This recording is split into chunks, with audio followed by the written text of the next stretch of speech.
Okay, we are live. Thank you, live. We are happy to have you here. Another good medicine way, and we are so excited to have our speaker there, all dressed in regalia. There, coming from South Carolina, if I heard correctly. Um, so I am from my traditional homelands and through New Mexico, which is between Gallup and Grant. People see it as Thoreau, but it's pronounced as Thoreau, like I'm going through something. So in retrospect, it's on the reservation of the Nez Reservation or the Navajo Reservation. So, but Good Medicine Way there is on the Tewa land in Albuquerque. So we would like to recognize that and be able to say it's part of Esleda, Sandia, the Santa Ana, Santa Clara, just a lot of centers right there in the Rio Grande area. And so, and also hunting grounds and traveling grounds for many people. So next up we have Ashe giving us our prayer. So take it away. All right. Good evening. So I'm just going to read the Four Directions prayer. I wish they had more Four Directions prayers. I just kind of use mine, but I wish there was more selection online. But I guess online isn't the place to look for those kind of things. Like, you have to forgive me too if my you hear me kind of going in and out. My getting over a bronchial infection. So, all right. Light bearer, we now face the east. We thank you for a new day and a new beginning. We thank you for fire, which gives us warmth, light, and protection. We ask that whatever parts of our being need light, that you would shine your life-giving spirit on us, just as Father Son shines life and light on us each new day. Bring light and wisdom to our life's journeys, so we may not walk in darkness, we may walk in a good way. Life-giving spirit, we now face the south. We thank you for the gift of healing and adaptability. We thank you for the waters of life which nourish every part of our being. We ask that you would show us how to be fluid and adaptable like water, so that when new or difficult situations arise, we can navigate them in a good and healthy way. Bring abundance to our lives so that we can channel your abundance to the people and nations around us, human and non-human. Great healer, we now face the west. We thank you for the night as well as the day. We thank you for bringing to light what have otherwise remained in darkness, and also thank you for the challenges of life that increase our dependence on you. We ask that whatever arises that is negative, that you would help us give clarity and wisdom to know how to end toxic cycles that don't serve the community of creation, you, or ourselves. Bring rest to our spirits and resolutions to the cycles we encounter, just as our relatives rest when the sun sets each new day. Rescuing spirit, we now face the north. We thank you for the spirit of the wind, which breathes life into all of us moment by moment. We thank your life-giving breath for resurrecting the parts of us that were dead. We ask that our minds and hearts would be nourished and kept well. We ask for good thoughts and for protection from the crooked ways of Coyote, and also ask you for a blessing and guidance to those who we perceive to be our enemies. Bring your protection and purifying presence to revive what needs healing and new life, just as the winds blow the dead leaves from the trees, so that new leaves may grow in their place. Spirit which comes to us from Nishkeman, or Grandmother Earth, we thank you for supporting us and feeding us throughout our lives. It is said that when we separate from the womb of our human mothers, you take the place as a nourisher, as our mother, the earth. We also know that you represent creator in a very real sense, providing for our every need. We ask that whatever creator you would have us to do with our hands and our feet, usher in the new creation and the present creation, that we would hear and respond to your voice. and have the courage to follow it. We ask you to help us and take pity on us as human beings so we may use the gifts you provide us in a good way in order to bring more life into the world. Spirit which comes to us from Father Sky, we thank you for the blessings of life, maker and creator and sustainer of life. And we thank you for being near to us and speaking with us moment by moment. Remind us of your power when we grow weak. Communicate to us with your love and grow our hearts soft so we can be like a hollow bone that is clear and receptive, and help us to be good relatives and to love as you love. And Hane, let it be so. Thank you, Eshe. Next up, we have a song from the Grovers. So if you want to jam out, look, you can keep your camera on and jam out. If you want to dance, you can do that also. So we're hoping for one of these days for someone to just be dancing along to the Grovers music. So take it away, Grovers.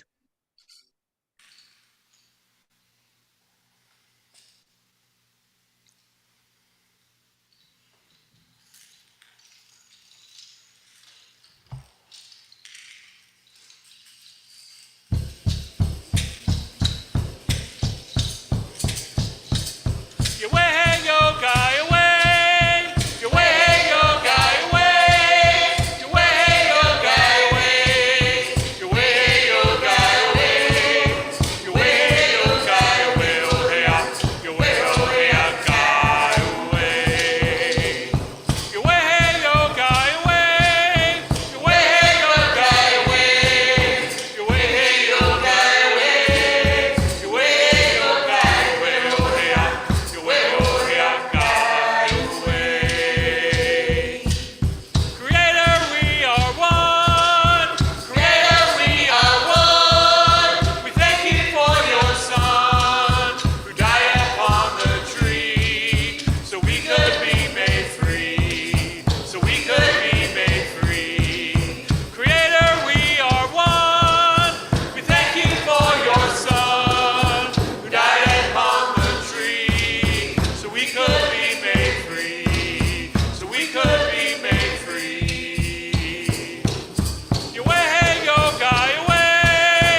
Thank you, Grovers. Next up, we have our First Nations versions of the Lord's Prayer, led by Leah McCoo.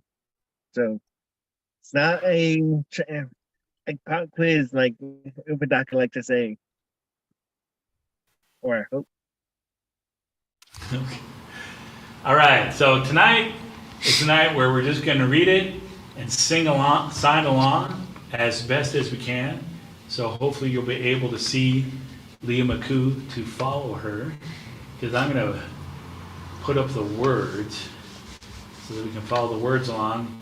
And yeah, so what we're going to do for a while is that once a month we'll do a focus on the sign language, and then the other parts of the month we're just going to read it together and sign along as best as we can. And I'll try not to read too fast. And the idea is that, you know, the Lord's Prayer is one of the first things, if you're at all in any kind of church structure, that you memorize. And it was definitely something that was used in the boarding school era in a really bad way. So we want to redeem that and learn the Lord's Prayer in the First Nations version, but learn it in a positive and a fun way. And so here we go. O great Spirit, our Father from above, we honor your name as sacred and holy.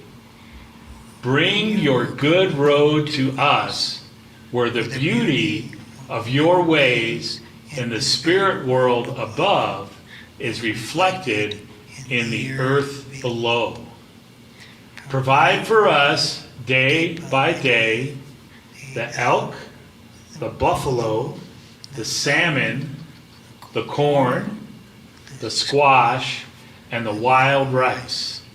All the things we need for each day. Release us from the things we have done wrong. In the same way, we release others who have done wrong to us. Guide us away from the things that tempt us to stray from your good road, and set us free from the evil one and his worthless ways. Aho, may it be so.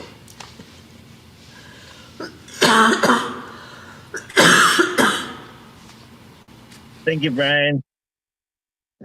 So next up, we have smoke signals led by Leah.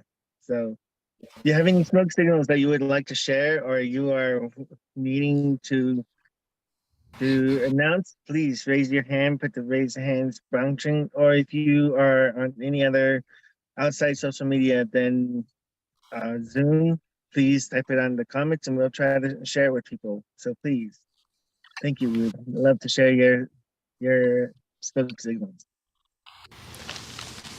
All right, you are all welcome to our women's book study every Wednesday night at 7 p.m. Mountain Time. We're going through Braiding Sweetgrass by Robin Wall Kimmerer, and the way you get to that is by going to the Good Medicine Way Facebook group. Go to the top, click Browse then Events. So Wednesday nights at 7 p.m. Mountain Time. You're welcome to come and go through that book with us. And Casey, do you want to talk about the men's? Yeah. The open book study. The open, not just men's. Because you finished the Randy Woodley, right? Yeah. That's all done? Yeah. That's all done. Taking a break now and looking at dates for the future here to start the next book. I think we'll take a couple of week break. Looking at Tuesday, the 24th of October. And I think 7 would work well too for you guys. Probably. We'll work at 7 o'clock on Tuesday, October 24th. We'll see if we can get started on that book. Pagan Christianity. This is kind of what it looks like. It's by Frank Viola and George Barna.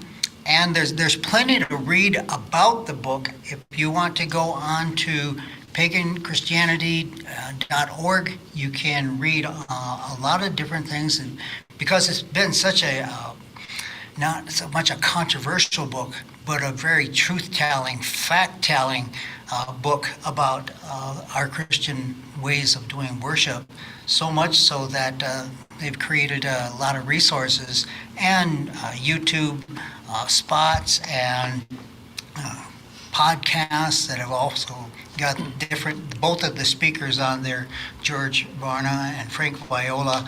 I always pictured Frank Viola as just kind of stuffed shirt, collar, white collared shirt. But this is a really cool looking dude. He's like, it's like somebody that's really wanted to make a change in things. So yeah, get a look at that. And George Barna, he's a researcher and he's got that academic look. So yeah, check into that. You can kind of get a head start on it, so you can get because some people think that this book is like real heretical. It's like, but it's real heretical if you're really stuck into your white Western ways that you really think are they're in the Bible, but they're not. They were culturally formed by a whole world over 1,000 years. So we gotta take our time. We'll go through that and probably be a lot of discussion, and we'll see where it goes from there. So jot that down. So 24th of October, 7 o'clock at night, and probably run for an hour most of the time. But in this time when we do this, you read the chapters or section ahead of time. I don't know. You guys read it.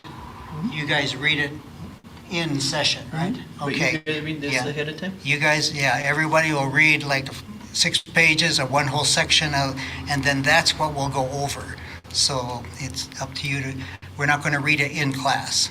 So, all right. Oh, Kisa will be 6 years old. Oh, she's on the 20th. I think that's the same as Leah McCoo, right? Kisa and Leah McCoo share birthdays on the 20th. Isn't Yes, that cool? I was just wondering what was. I thought he said 24th. Is it 20th? Wednesday, yeah. 24th is October 24th. So like a month from now is when the open book study of pagan Christianity is going to start. But then Pedadoc can put on there that Kisa's birthday is the 20th. Yeah, Kisa Morningstar's birthday in a couple of days. She's gonna be 6 years old. Yay.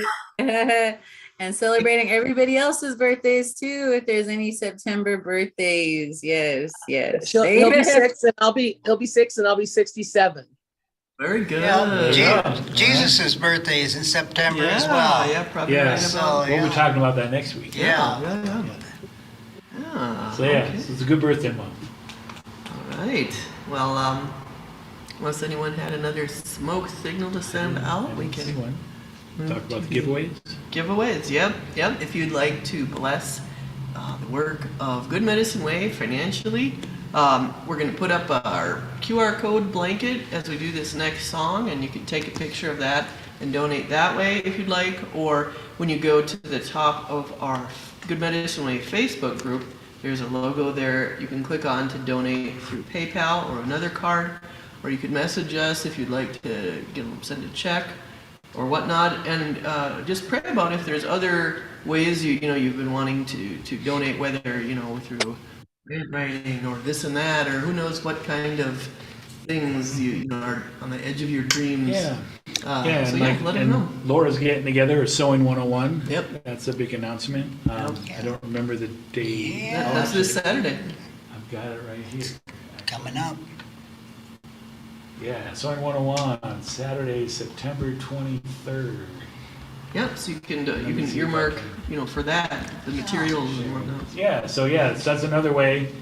If you're in the Albuquerque area, you could get in contact with Laura and help take part in it.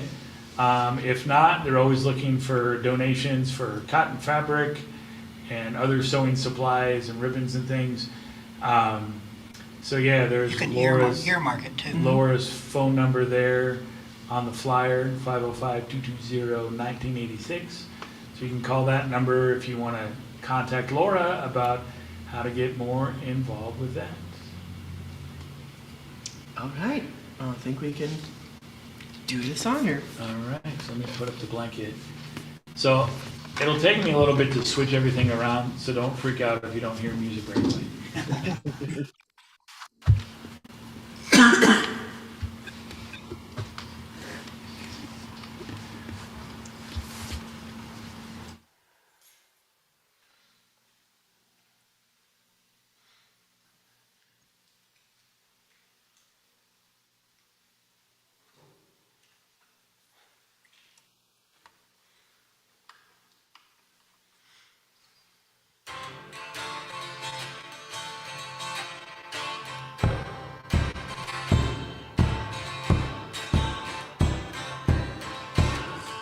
I praise you for the rivers, the mountains and the streams. I praise you for the eagle, the visions and the dreams. I praise all your creation, the mountains and the streams.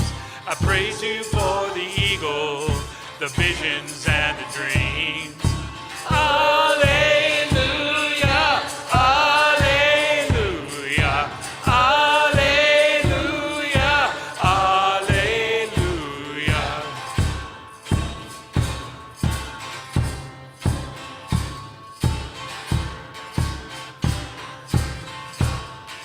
I praise you for my people, the mountains and the streams. I praise you for the eagle, the visions and the dreams. We praise you, all your children, the mountains and the streams. I praise you for the eagle, the visions and the dreams, the visions and the dreams, the visions and the dreams. Alleluia, alleluia, alleluia, alleluia, alleluia, alleluia, alleluia, alleluia, alleluia,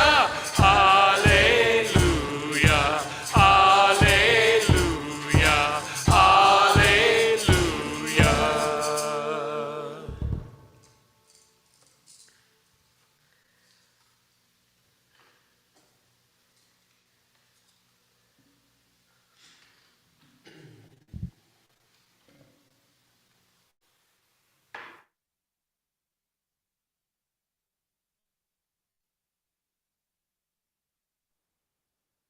Let's enjoy and take it away, Namar.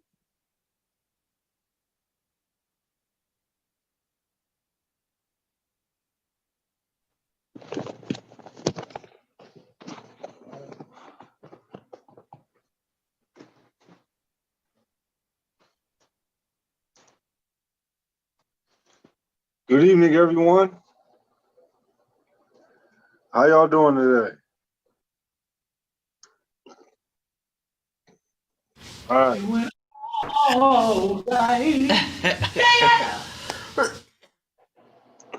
All right, good stuff. Okay, so thank you all for being here this evening. And we are going to read out of Acts chapter 2, verses 41 through 47. I hope I remembered that right. All right, so reading from the First Nations version, and it goes as it reads. Let's see here. The ones who believed the words of stands on the rock, Peter, became a part of Creator's new sacred family and participated in the purification ceremony. About 3,000 people were added to the family on that day.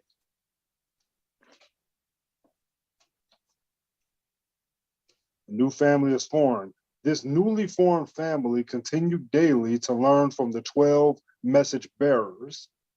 They lived together in harmony, ate ceremonial meals, and prayed with one another. Great respect and awe came down upon all, and the message bearers performed many powerful signs. As these new followers lived together in peace, Their harmony grew stronger, and they shared all things. Many of them had a giveaway to provide for all who were in need. Each day they gathered at the sacred lodge. With good and pure hearts, they feasted together in their homes and shared the ceremonial meal of fry bread and wine given to them by Creator sets free, Jesus. They gave honor and thanks to the Great Spirit and were respected by the people. Each day, Creator sent more people who were being set free to join with them. Oh, Thank you, Namar. Next up, we're going to have a little stillness time. So let us relax our minds and be able to hear the words from our speaker.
With that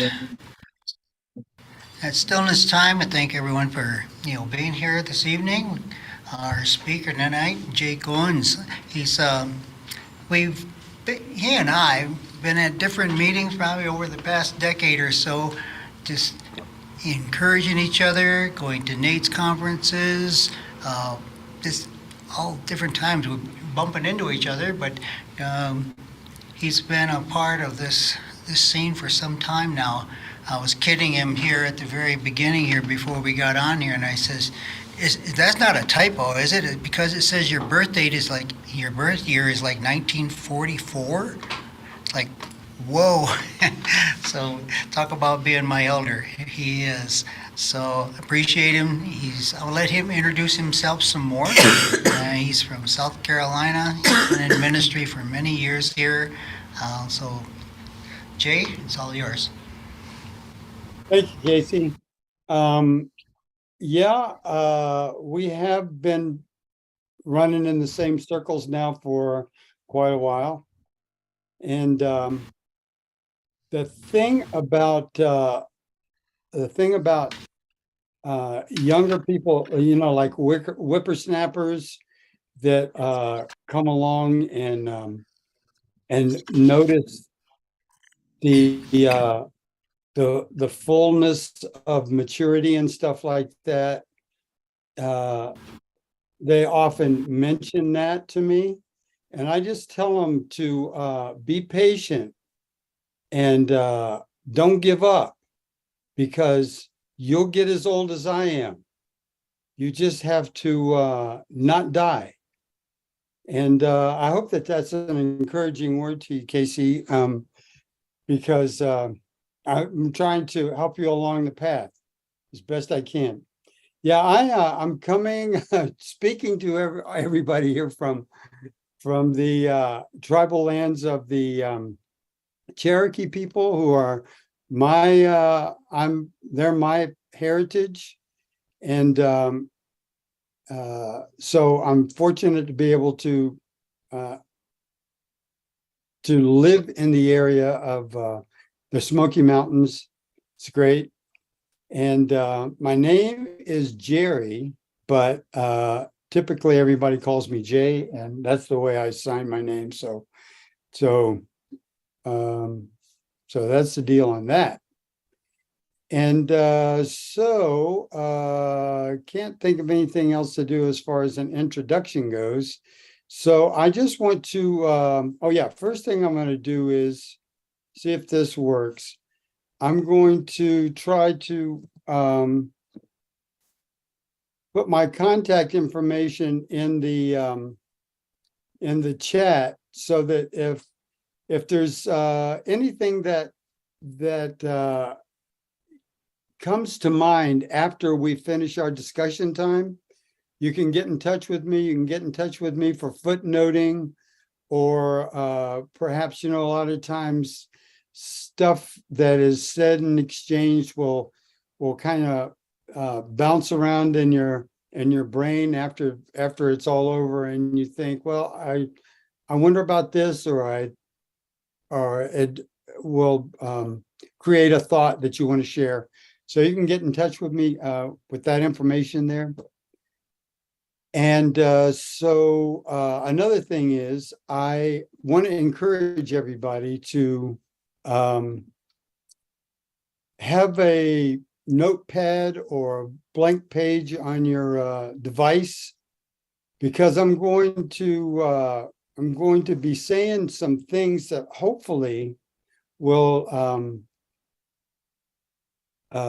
inspire you to write something down, or to have a question about, just if it's just a word, maybe a phrase, or it could be an insight. The biggest benefit of us getting together tonight is when we share our thoughts with one another, our insights with one another. And if you ask a question, it's a benefit to everybody.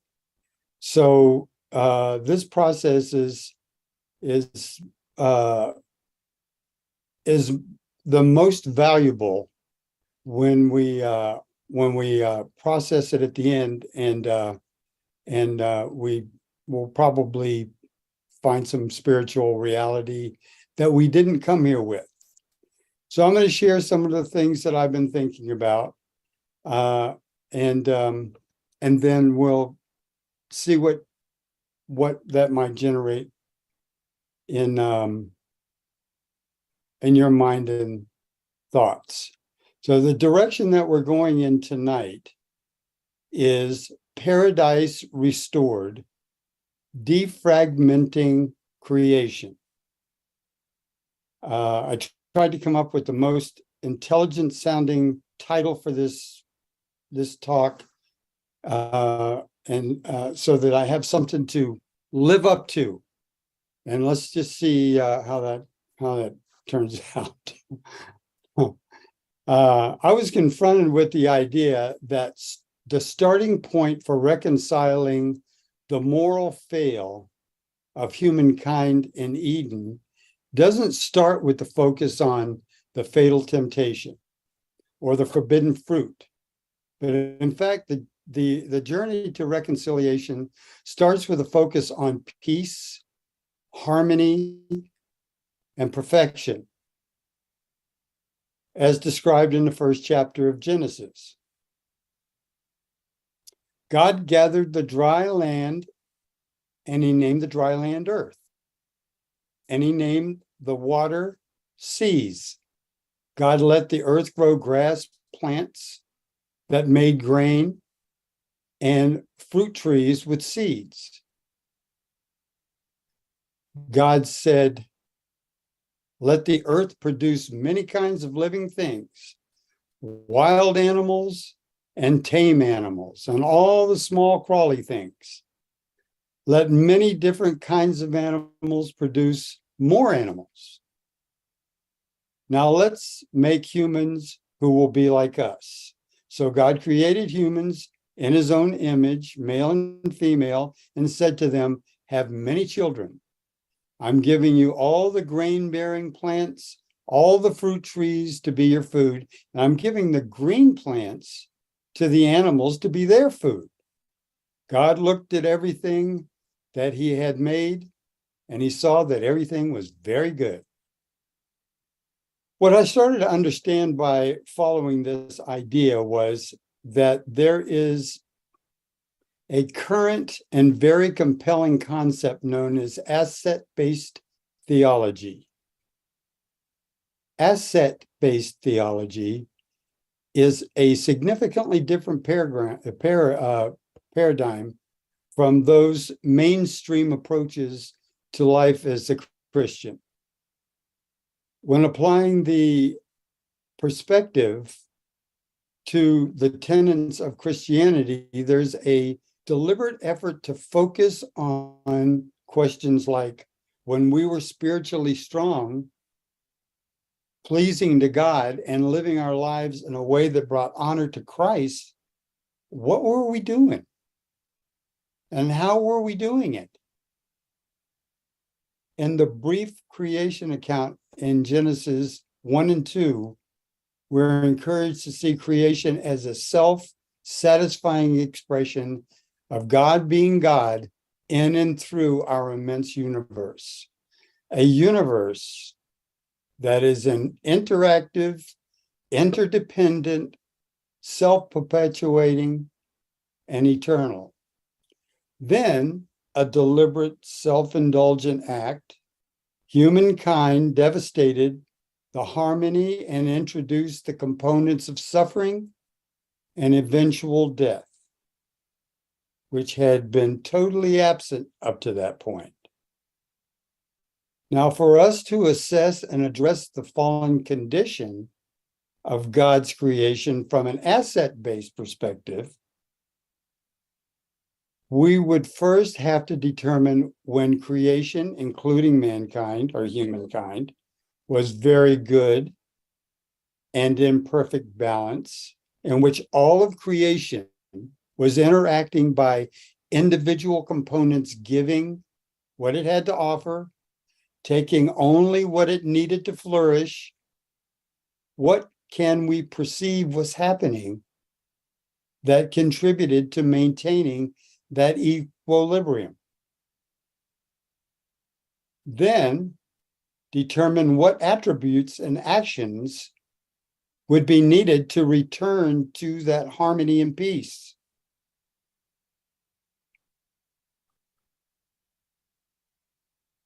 What it would take to see each individual component and all of creation interacting by giving what it has to offer and taking what it needs to flourish, every aspect of creation, spiritual, philosophical, physical, participating in the benefit of every other individual component.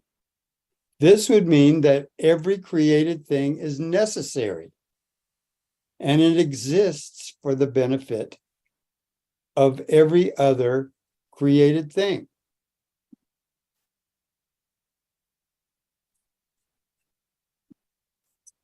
All right, let's turn our focus to humanity. All peoples who live communally must establish a social structure in which to get along harmoniously. Most of our indigenous societies in North America viewed themselves as highly successful, well-designed communal systems compared to the European settlements, even though the European pioneers thought just the opposite. The way our people found in the past was through kinship. Everyone who was born in our tribal collectives belonged. There was no need to leave anyone outside. Kinship was for all to keep the conduct codes of kinship, codes of for achieving civility through good manners and a sense of responsibility towards every individual. Tioshpae. This Dakota word is essential in describing tribal relationships and a personal connection with every element in our world.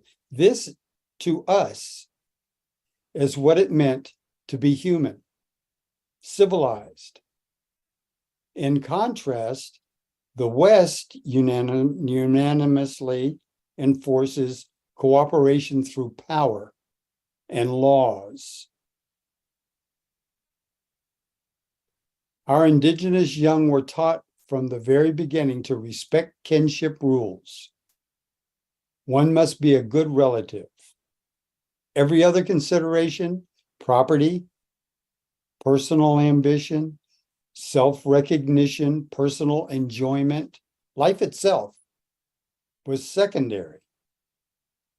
European intruders generally despise North American indigenous societies for their poverty and their simplicity, forgetting perhaps the many ways that Jesus directed his disciples away from accumulating wealth.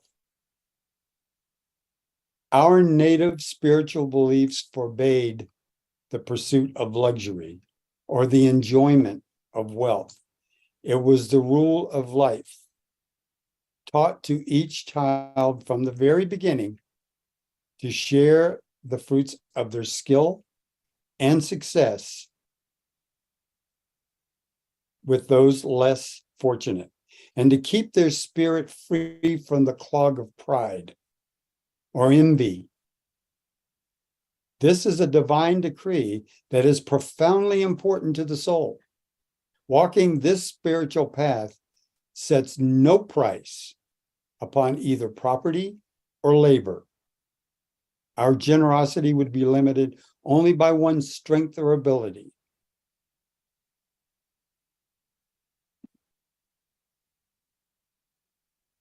I'm just checking around to see how everybody's doing. If you're still with me. Okay, continuing on.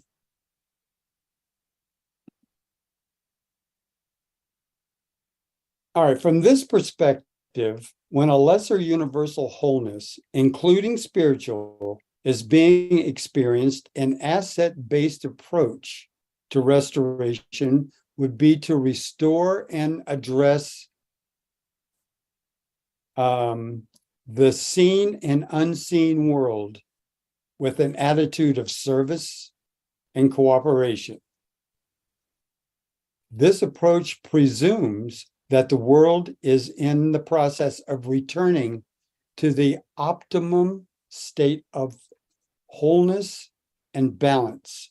So the indigenous individual or community would endeavor to restore balance through tradition, rituals, ceremonies, normal practices that are customary for right living.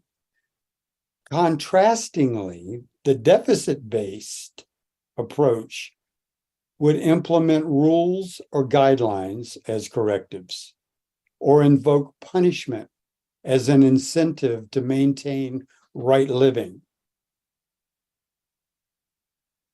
Could it be that our suffering is just as much from disjointed connection and disrupted harmony with creation as it is from human moral degradation?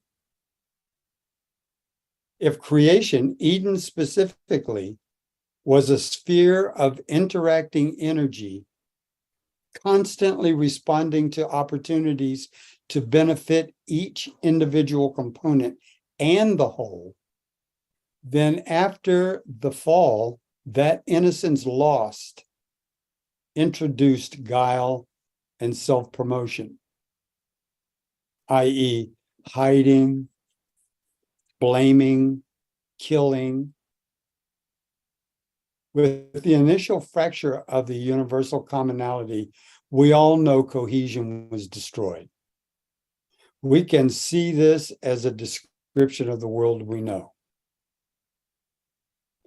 A crucial, even pivotal query for us is, do we equate the gospel that Jesus proclaimed with the restoration of the Garden of Eden before the fall?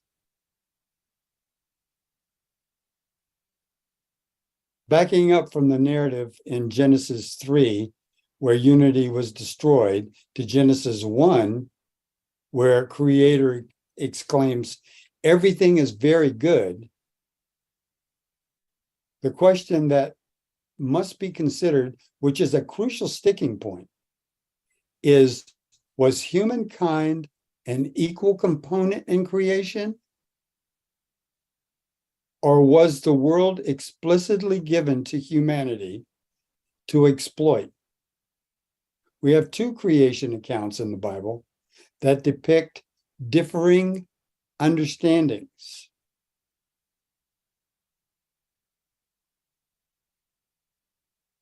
Okay, here's where I'm going with this.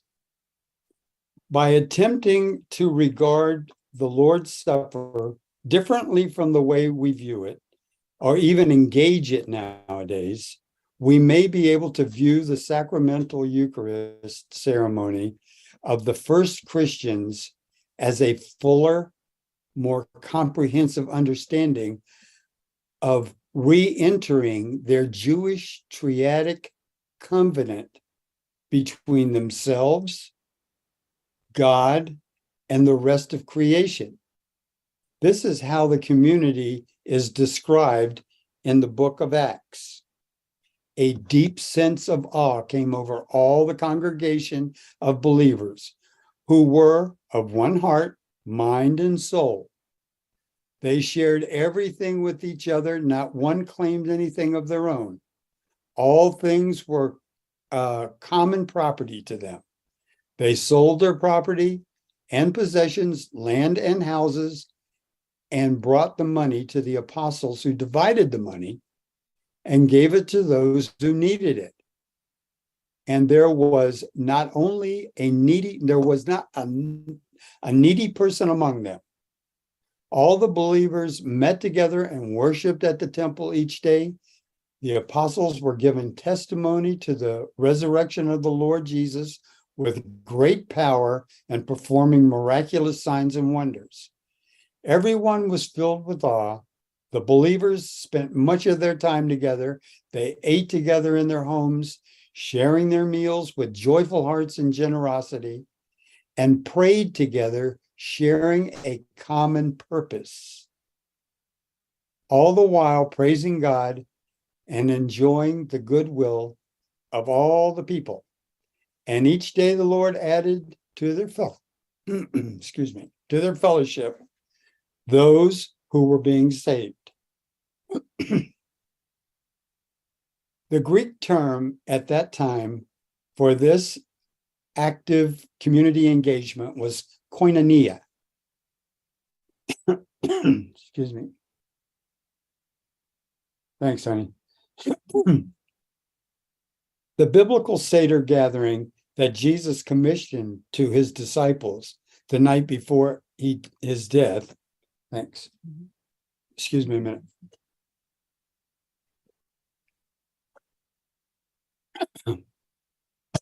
Boy, those long-winded preachers, man, they get dry throats. Let me tell you. I don't know how they do it without taking a sip or two. Anyway, the purpose of that ceremonial supper with Jesus and his disciples was to unite the many into one through the physical sharing of one bread, restoring the fragmented unity. The initial church was an exact example of what Jesus described in John 15. In the same way I loved you, love one another. The greatest love is to lay down one's life for one's friends. This is how everyone will recognize that you are my disciples, when they see the love you have for each other. Even though we've been working on perfecting koinonia for 2,000 years, this does not describe very many church communities in the developed world today. Now, note what Jesus is saying in Matthew 25:31 through 40. Come into your great blessing. It has been prepared for you since the beginning of the world. Now, it's interesting that this promise is made to those who gave me food to eat when I was hungry. I was thirsty and you gave me water to drink. I was a stranger and you gave me a room. I needed clothes and you gave me clothes. I was sick and you cared for me. In prison and you came to be with me. Give to those who ask and don't turn away from those who want to borrow. And Jesus makes this poignant comparison. The others are making contributions by giving part of their surplus. But this widow is poor and has given everything she had to live on. Jesus explained the gifting culture in Luke 6:38. Give, and it shall be given to you. A good measure, pressed down, shaken together, and running over. For with the measure that you use to give, it will be measured back to you. Was the poor widow in the crowd when Jesus said, you cannot become my disciples without giving everything you own? And she took his word and was not afraid of running out of resources? I wonder. All right, an indigenous theologian, Terry LeBlanc, frames it this way. Whether on earth or in heaven, all things have been completely reconciled back to God by the service and the intervention of the Son and the blood of his cross. He's referring to Colossians 1 there. It necessitates the restoration of that which was lost or broken and must be inclusive of the rest of creation, of which we are all a part, since we cannot live separately from its beneficence, now or in the future reign of God. If all is not restored, then nothing is restored.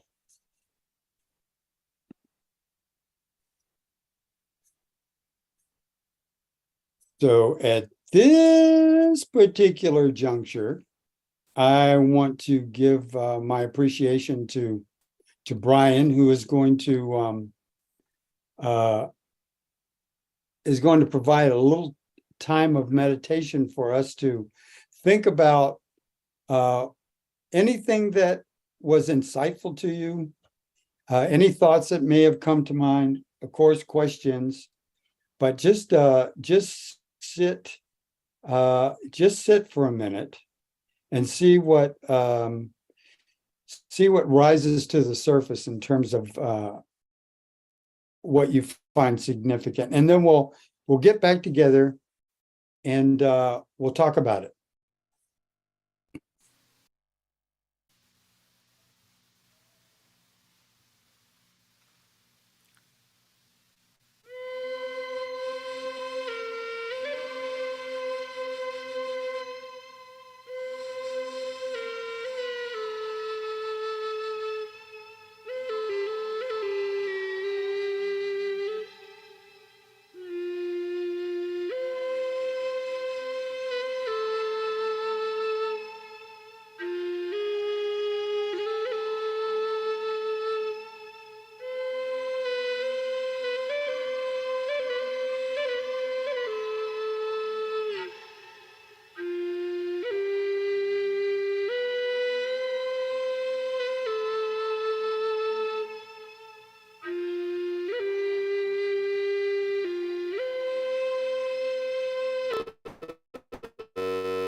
Thank you, Brian.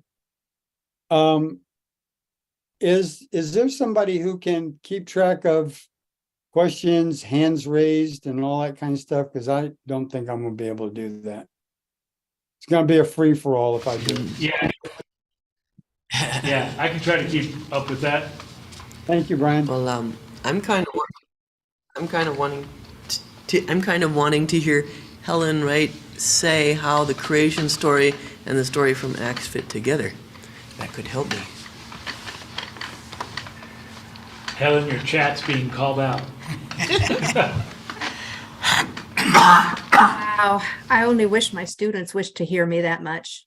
But anyway, at first I thought both were kind of interesting lines that you were developing, but seeing how the Acts of the Apostles and the way they lived together and shared was keeping that fellowship and that idea of connection with each other, that it wasn't the big emphasis to have the most or to brag the most, but being together and sharing the joy of Creator was the emphasis. So I think I hadn't really seen it as restoring creation until you put the two side by side, and then seeing after the fall, all the division between nature and humanity, between humanity and each other, the blaming, the killing, all of that things, and then seeing all of that disappearing with Creator Sets Free. So, does that help? I thought he explained it much more, how can I say, eloquently than I am doing it right now. But I never thought of putting those two side by side like that until you did that a few minutes ago. So thank you. I'll sign back offer to you. Thank you. My hand up. Go ahead, Casey. I want to point out maybe a couple of different things that you've probably seen when you were hearing him, is that doesn't it seem to you, as it seems to me, that a lot of the Native American ways are more Christian than the white ways that were brought to us? I want to throw that out as you see that, how the common way of living, the need to take care of our communities, to stand up for what's right in our communities, warriors protecting us, making sure that the elders are fed. They can't go out and hunt, so somebody's got to hunt for them and then bring them food and care for them. But there was discipline. When discipline had to be made, people were usually in a kind of like a third person way. They were even in jokingly too, a lot of the times the clowns was a way to show people of their bad ways of living, and that was a way to get back on track. There's so many ways, even in today's world, when I was growing up, those ways seemed to be, for me, more Christian than what I was seeing happen in the world. And I seen that in Jay's when he was talking about the different ways.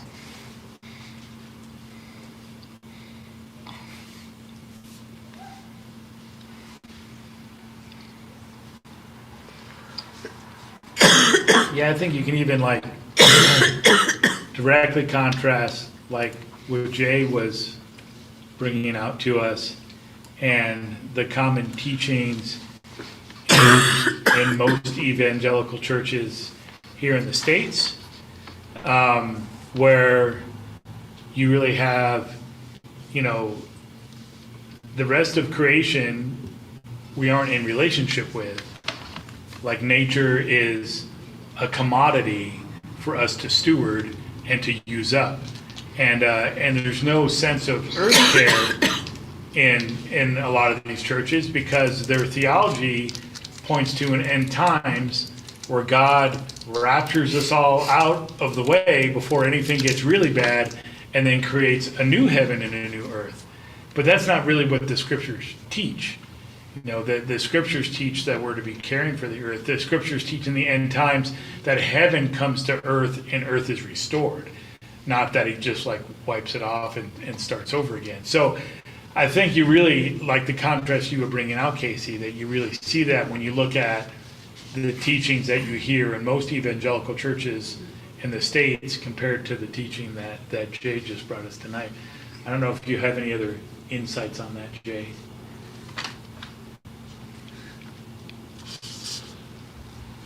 Yeah, I think it's, I think they touched on it, or just kind of swished it around a little bit and then swished it out. But the idea that, you know, the perspective that most of our societies embraced and lived by was that man doesn't have a superior position in creation just because we have an intelligible language.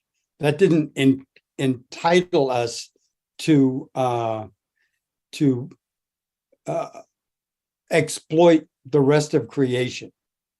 Where I think that a lot of interpretation of the English Bible encourages us to believe that we're supposed to take dominion, and since we've been made in the image of God, take dominion and exploit these resources. This made for us. It's not, we're not made with it, but you know, from our perspective, which I think is a good platform for conversation, is not creation God expressing himself in beauty and interaction and just create the process of constant creation. I mean, that's how we see it. We wouldn't look at the creation as something to exploit because we're part of it. You know, I mean, it's like it's if we respect ourselves, then we have to respect every aspect of creation. It's all God. But you know, different collectives have a different perspective on what creation is, and so so this is just ours, or this is mine anyway. Cool, thanks for that. All right, we'll have Eshe next, and then after Eshe will be Namar. But go ahead, Eshe.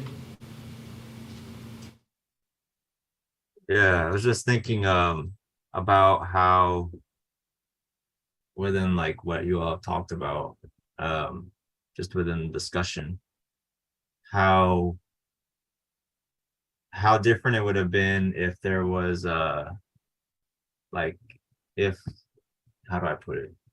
If empire hadn't extended its diabolical tentacles into Europe the way it did and completely radicalized the indigenous cultures that were there, how different it would have, the history would have been when or if Europeans came here, how that would have changed things. But I also think, like you brought up about asset-based theology. I'd never really heard of that before, which was really interesting. I was just researching it a little bit. And then like what's really common in the West, like, is like systematic theology, you know, and different approaches like that. And like systematic theology tends to treat the Bible more as a textbook, if I can say, like get little facts here and there and kind of use it that way to prove a certain doctrinal point. And of course, that whole way of thinking of scripture has an origin point. And so like when you discover the history and a lot of things, like it's not too pretty when you see where it originates. But and it usually has to do with like control and power and all of that. But there's also this conception that that a lot of Westerners have, that Native people are innately spiritual, that we are like, like, I don't know, like we're going and hugging trees and we're going and doing these things, but we're just as human as everybody else, and it reminds me, my sister Lila June, and I know there's a few Dine relatives on here as well, but she talks about how the Dine were in Chaco Canyon, if I remember correctly, in the historic past, and they had hierarchies. They had a hierarchical system that was similar to like what you would find in other cultures. Like I think of India right off the bat, like with their caste system. They experimented with that, but it didn't go too well. They didn't treat each other very well, and they left. That's the main reason probably why Chaco Canyon was abandoned. And a lot of Western scientists interpret it all kinds of different ways, but that's what a lot of Dine say anyways, or for what Lila said.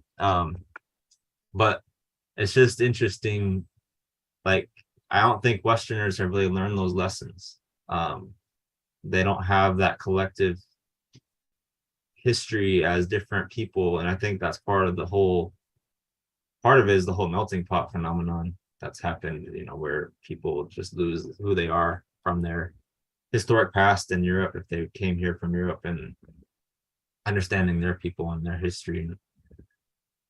So it gets pretty complicated pretty quickly, but it's also pretty simple. And I think the main premise of what you were saying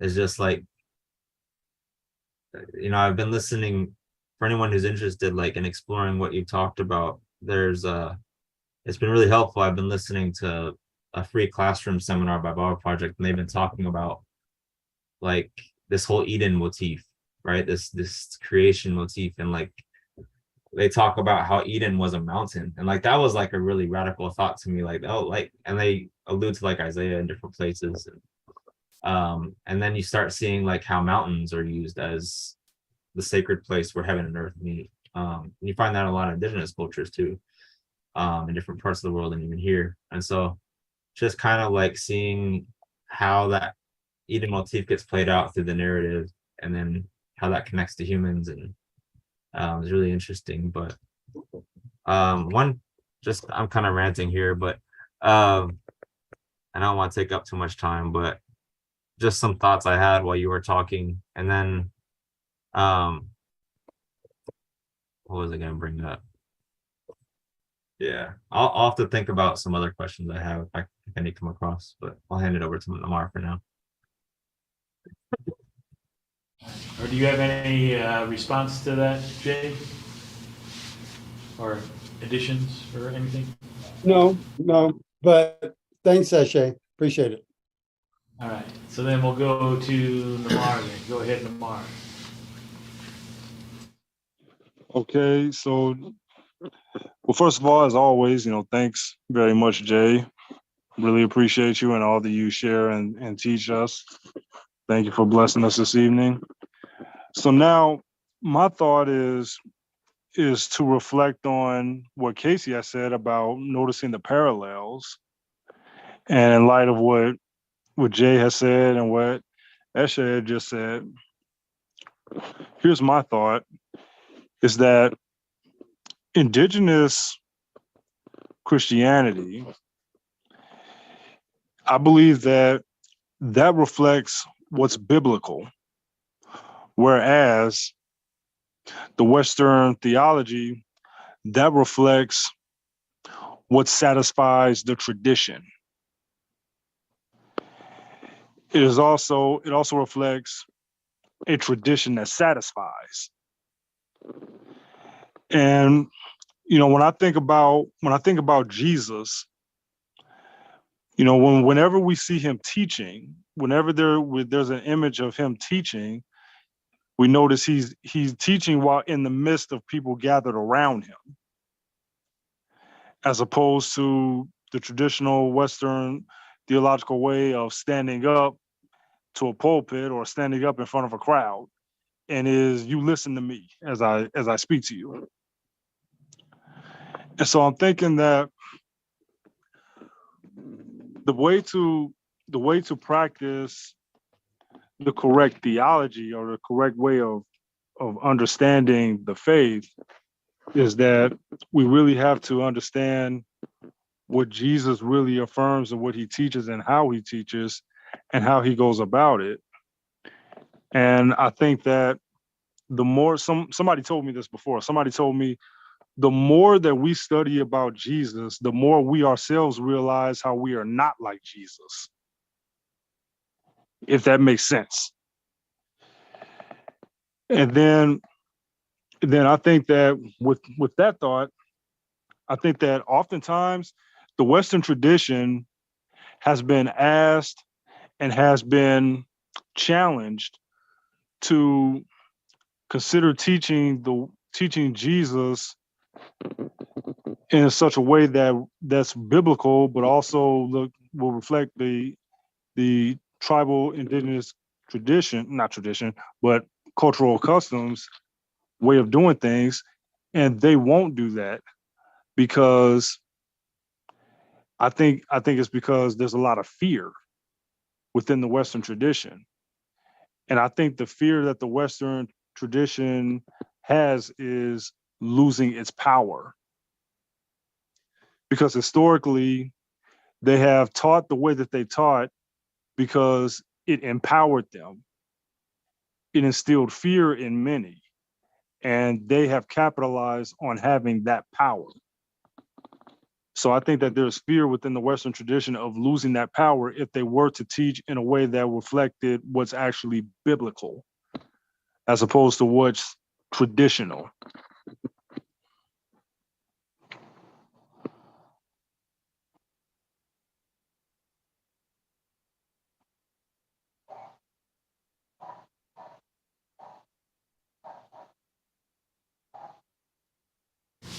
Cool.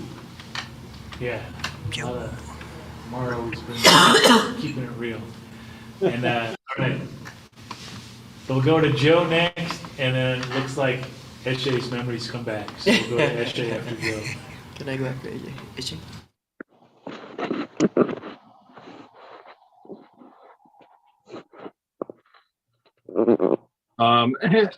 Yeah, no, again, thank you, Jay, for your words. And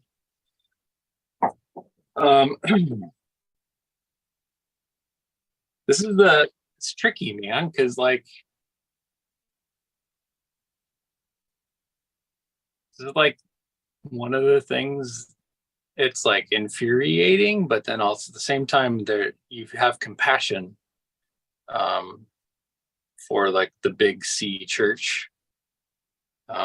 That's the Caucasian church, not big C Christian church, but because it's just so it's so sad mostly. I mean, it's infuriating too because it's, you kind of get passed over, or you get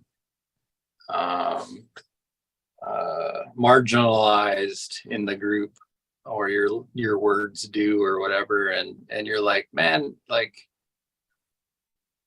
you're trying to like, I don't know, you're trying to run a marathon with no legs, and all you have to do is go sit in the grass for a while and watch the clouds fly over you. Like you're kind of like ill-equipped. So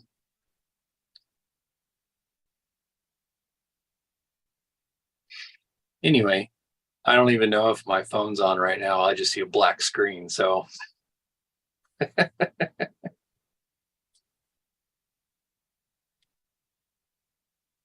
We got you, Joe. Yeah, we're hearing you, Joe. We're hearing you, buddy.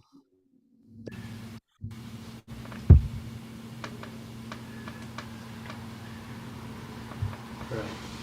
So we'll let Joe continue to stare into the void there, and we'll go over to Eshe. Yeah, thank you. Joe, it's good to see you. I don't know how your screen is black, but just know we can see you regardless if you can see us or not. So don't do anything too funny or embarrassing. No, I was just gonna say, I had a conversation with a pastor friend of mine, that spiritual community that I belong to here. We're trying to start something a little different than the conventional church here, but I talked to him about like about this very thing, how to make things more communal, and I offered that because he was talking about communion, and I was like, why don't we have a meal instead of like the typical, the bread and the wafer and the little cup and stuff. I'm gonna do like a meal that involves bread and wine to make it that, you talked about kinship, and there's a general lack of kinship in the broader society, but that has also had vast implications for the body of the Messiah or the Christ. It's kind of followed hand in hand where the culture is led. So how do you see like spiritual communities becoming more communal and more relational, especially in light of like the circular mentality instead of like a linear one? Yeah, I think that's the most important question to focus on. I think I kind of have to think, I feel like jumping on Lamar's bandwagon here. It's kind of like all of these teaching series that we get when we go to church on Sunday morning and stuff. Those are all very interesting. And a lot of times they I think direct us towards some more moral kind of thinking and stuff. But actually, if we focus on what Jesus did and what Jesus said and what Jesus said to do, if we just focus on that stuff, it seems like we are naturally going to be creating a community that is much more inclusive and caring and serving and sacrificial and less. I mean, seriously, if you stop and think, if you just ask yourself this question, why is enough not enough? I haven't asked that to a lot of people, but the people that I do ask it to, they don't have an answer. I mean, if you have enough, why is that not enough? And I think with a spiritual focus on Jesus and all that he has revealed to us about the purpose of living and the pursuit of eternity, I think we would come to a place together, helping one another along to a place where enough is all we want. We don't want more than enough. If we got enough, we've got enough. Just like that little passage, that little reference to the poor widow, she didn't have enough, but she wasn't afraid to give the little bit that she had away. Well, what was she even thinking? Of course, was that a true story? Was that a parable? Was that a plant? Did Jesus put her out there? so they could point to her like we hear that some preachers do. I think she just got it, that you can't outgive God. It's you, if you're walking in trust of the Creator, you can be fine. And so I think that's the key, Eshe. I think we will change if we're focusing on Jesus. And if we're focusing on other stuff, then it's a distraction.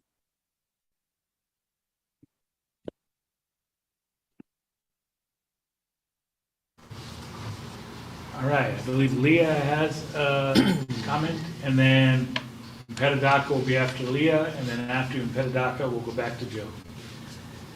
When they're in the Torah, when God was telling Israel kind of how to set up their new community after coming out of Egypt, there's a whole thing of every 50 years, do the Jubilee, cancel all the debts, go back to your original land, all the slaves go free, kind of like the end of the Monopoly game. Everything goes back in the board, they hand out all the money again. It's kind of like, oh man, is that too, fairy tale to be true or whatever? But really, it kind of sounds like the second chapter of Acts.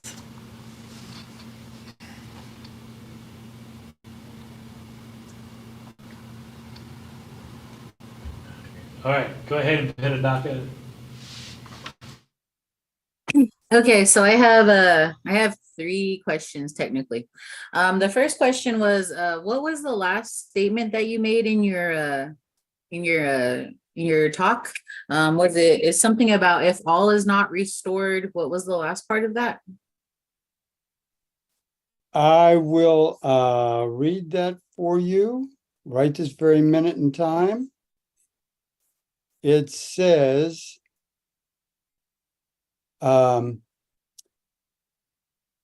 that there's a necessity that restoration of the lost and the broken must be inclusive of all of creation, because we're all a part of creation, since we cannot live separately from its beneficence now or in the future reign of God. If all is not restored, then nothing is restored. That's something that's a statement from Terry LeBlanc, who is his focus right now is on asset-based theology. That's where he's hovering nowadays. Okay. My next question was talking about communal living and kinship, right? How you said everyone born in the tribe is part of the tribe, right?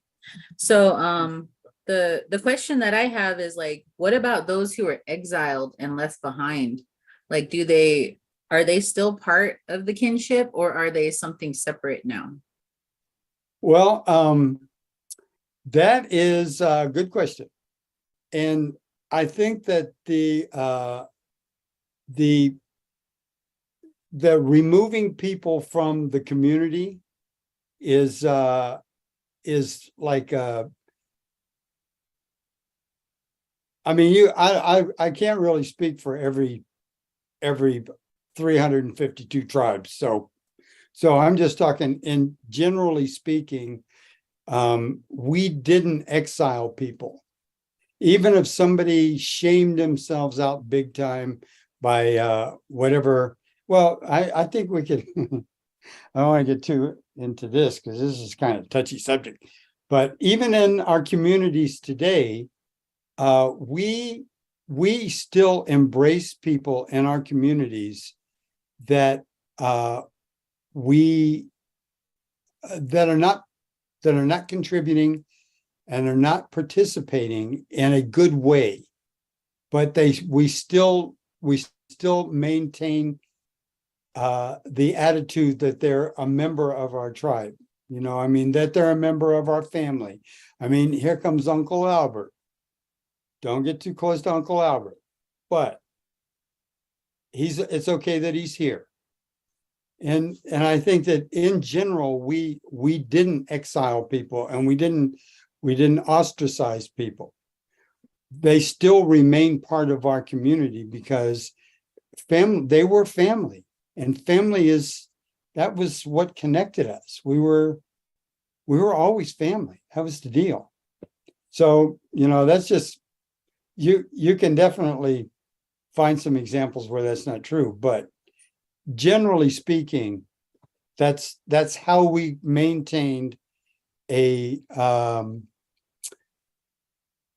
cohesive interaction, is that we were all related.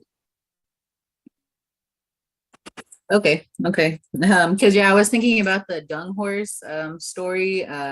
I can't remember what part it was. I think it was a Dream Keeper or something like that, where they left that horse behind, and the mom and the son were with that horse because they were the ones being left behind or something. And I was just thinking about that. And then my last question is, where you were talking about like how our people never really like went for the pursuit of luxury or the enjoyment of wealth. And I was thinking about like, you know, like how there were some warriors or there were some like tribal leaders that that did have that luxury and did have that wealth. Like were they an exception to the rule, or like, is it like, I don't know. I don't know exactly, but you get what I'm saying, right? I do get what you're saying, and I'm glad you brought that up. I think that once again, I think there probably were some tribal structures where people earned more, what's the word? Something like more of a luxury status because of what they contributed. But I can say confidently that across North America, typically, a pursuit of any kind of accumulation of wealth was not the way we rolled.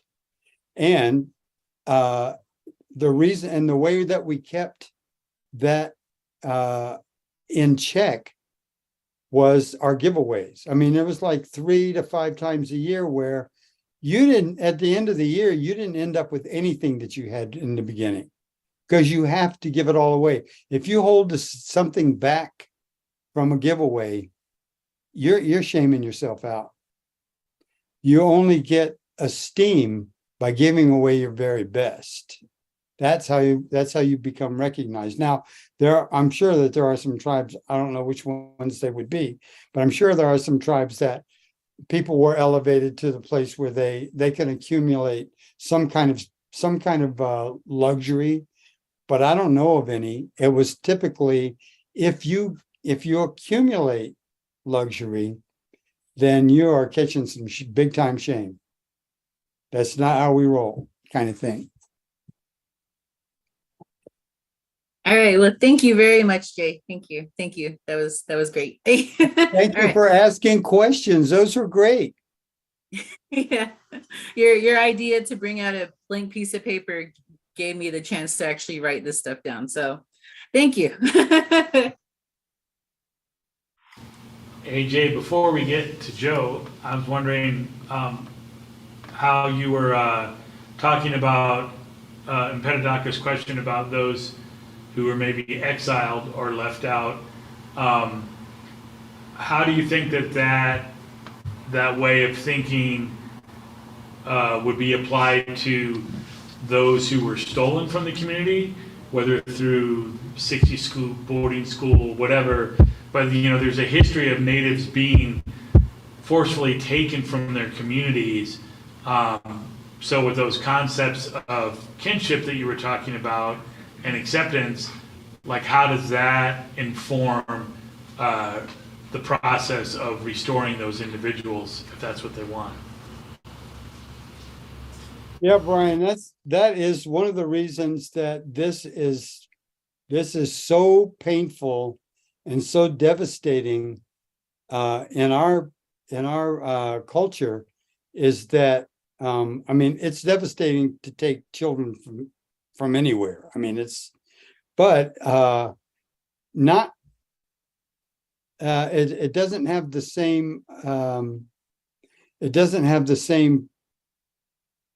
dynamic to it in like the European lifestyle, because in the European lifestyle, it wasn't uncommon for parents to voluntarily send their kids away to be educated in a place that they couldn't provide, or to send their kids away so that they would have another advantage while the parents were able to access a better lifestyle, or to do something that they wanted to do they couldn't do with kids.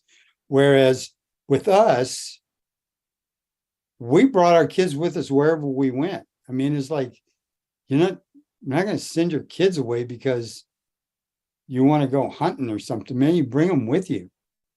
And so that's with that concept that we all belong because we are family. That was a devastating, very dismantling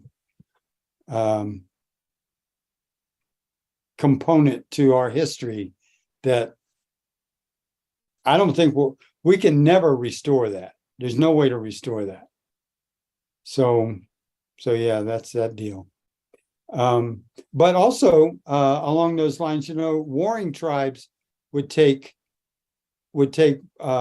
members from other communities into their community and give them a chance to migrate or die.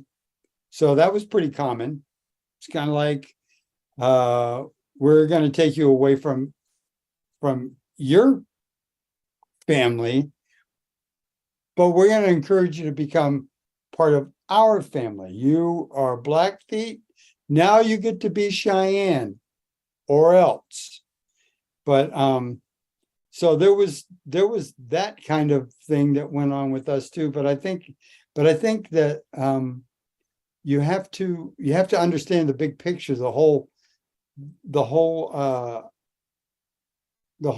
world view of indigenous people of North America to understand how that worked with their understanding of community and belonging.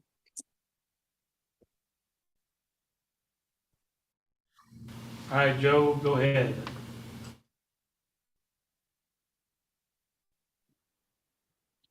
Uncle Jay, I got a question for you. Make it a hard one, Joe. Make it a hard one. I'm going to do it all traditional. Like, I made you a gift. I made you the spoon for your oatmeal in the morning, or your corn mush. It's out of yellow cedar. This is what I do, and I move around in a bunch here. So I'll talk to you tomorrow, and I'll send that to you. Thank you. Yeah. It's not too big, so it's easy to, so, I always like practical things. And I was wondering, in your time with us, or maybe there's this community that's an online community that meets once a week on a Monday night, that you may have some wisdom, how what you shared tonight might fit into who we are and what we do and how we go about interacting with each other in the world.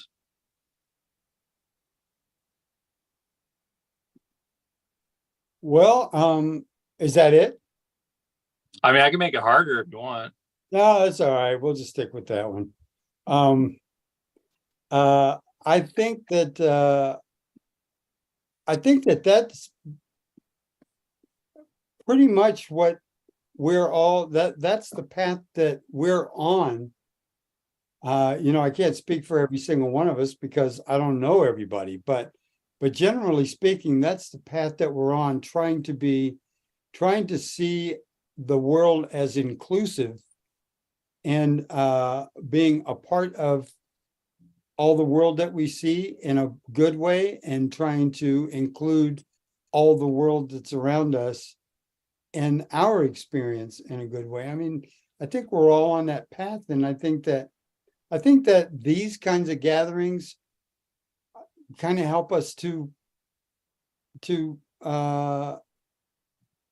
re-register a little bit our perspective on everything. It's like, most of us weren't raised in a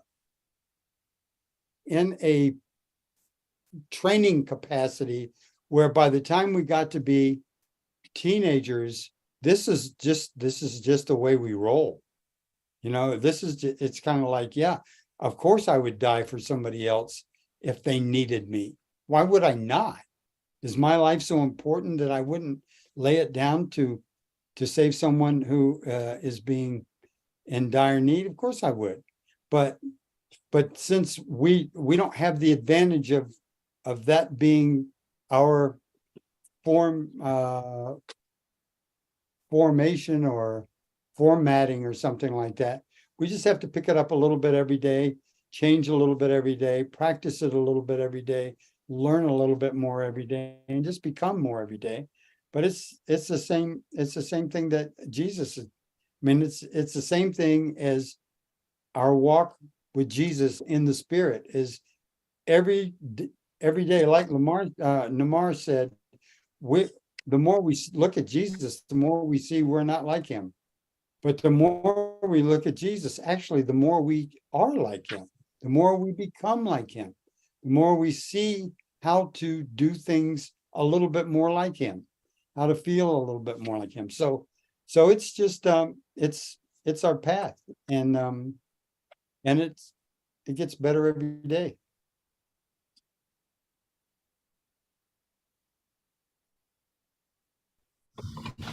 Okay, go ahead, Helen.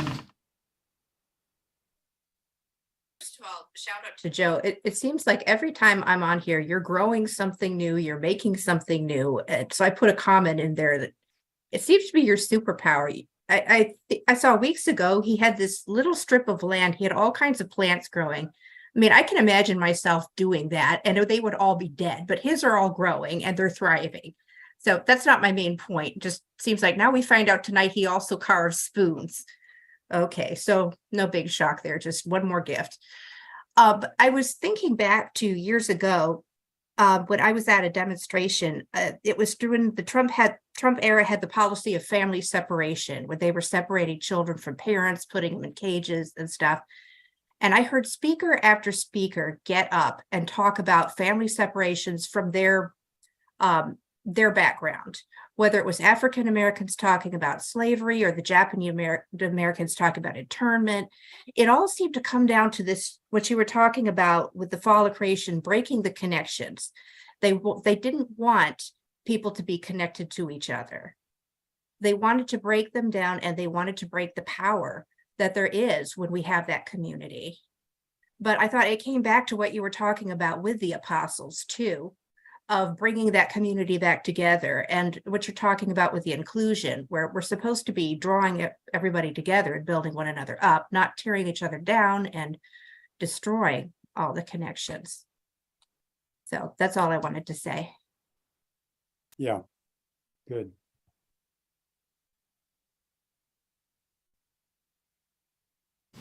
I think it is interesting on that line when you really look at like European culture, and like it intentionally wanted to make people members of the community of the state and not members of their family.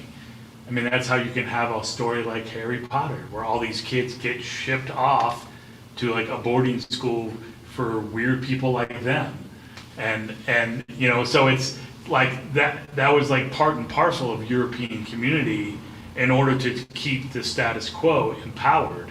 Because if you had people within their families and within their communities, then that would give them power within that structure, and that disempowers the status quo.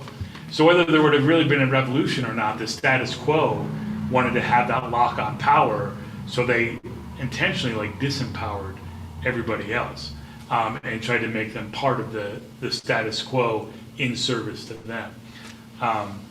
But that gets on all kinds of other anarchist ways of thinking. So we'll leave that where it is for now. But I just think you see a lot of that drifts over into church theology, and I think that's why it's really important to be able to recognize that stuff, because then you can recognize it in the church and realize, okay, yeah, this is the normal church theology here isn't really following the scriptures. It's built on these other cultural norms that came from Europe, Rome, Greek philosophy, not from Creator and not from Jesus. But anyway, I don't want to get in a big rant. Okay, do we have any other questions or comments out there?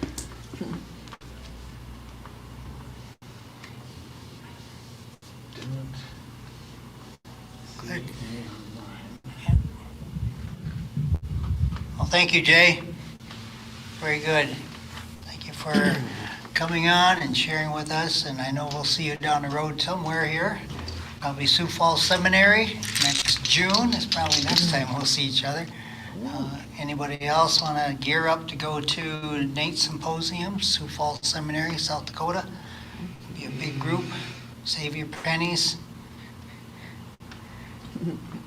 Nobody will be lacking because everybody will make sure we share everything we got now, right? If you got too many cars, you better sell one. All right. All right. Thank you, Jay. We'll give it back over to our stillness time. Closing song. Our closing song, sorry. You have anything to toss in there, MC Preston? Before we move into the closing song? Not that I can think of. I was just going to hand it off to you guys.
Thank you, Grovers. It was such an honor, and it's also just such a good visualization for me to be thinking that one of these days, that in this life or sometime, I'll be joining each and every one of you in a circle dance.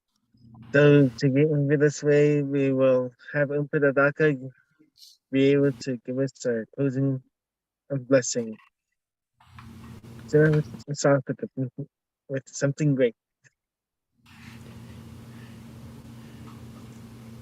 All right. Well, thank you, Preston. Thank you. And thank you, Good Medicine Way, for entrusting me to speak to Creator on our behalf tonight. So yeah, I feel a tremendous honor, and I'm very glad that we got to hear from Jay Goins tonight. So everybody, round of applause. Woo!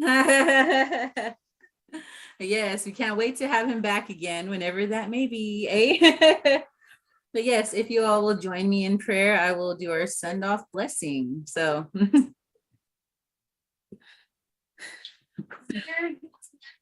Heavenly Father, I just want to thank you for allowing our elder, Jay Goins, to come and speak to us tonight. I want to thank you for the insights and the words that he shared with us, placing in our hearts new seeds, new ways of thinking, and also opening up our minds to ask more questions, Lord. I want to thank you for his wonderful spirit, his moment of his sense of humor, where he had us laughing. I pray that you help him to continue to make people laugh too, into the future. May we look to you, Creator, to bring us back into restorative harmony and balance with one another. May we give more than we take, and may our hearts be open to helping those in need and those less fortunate than us.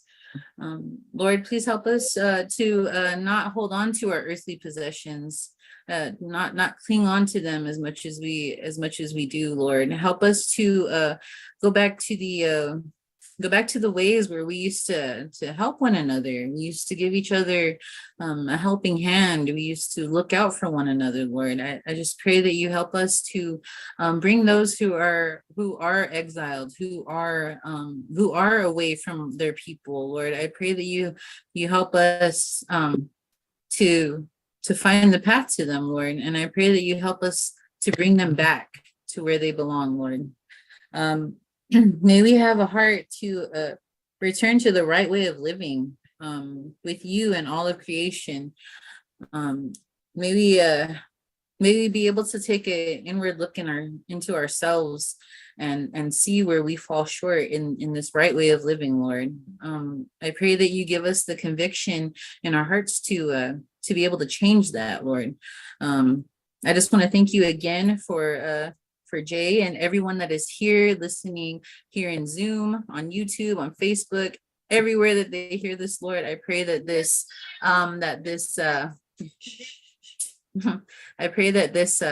that this seed is planted even further than just this group here, Lord. I pray that we search for ways to help one another this week. And I just want to thank you again, Lord, and may we have a blessed week as we continue to walk with you in the most beautiful way. I ask all these things in your Son, Jesus' name. Amen. I hope. May it be so. All right, who do we got next week? Do we know? Yeah, I think we got Larry Gent. Larry Gent. Larry Gent. He's going to be giving us a talk that he gave during the symposium. Very interesting about music and how native songs, I'll give you a clue, may use the tune to one song that may be familiar, and you think the words of it are the words that you think go to that song, but a lot of the native songs incorporated their own words to tell their own story. So he's got a nice presentation that he'll share with us. Larry Gent, next week. All right. Not gonna be talking about gent music, which I probably just totally like the joke that I'm only getting. It's a heavy metal thing. Anyway, so yeah, Larry Gent next week. Thank you again so much, Jay. It's always wonderful to have you on and sharing with us. We really appreciate your eldership. Yep. And your experience and your emphasis on bringing everybody into the family. It's really awesome. Yep, and buy your books. We're gonna get ready for our book group. It's open for men and women. Not just called an open book. It's open for everybody to participate. Open humans. All right. All two-legged. Awesome. All right, everybody have a good week, and hopefully we'll see you all next week. Woohoo. Good night. Hey, Bye, see you- everybody. Thanks a lot. Thanks a Thanks lot. for everything.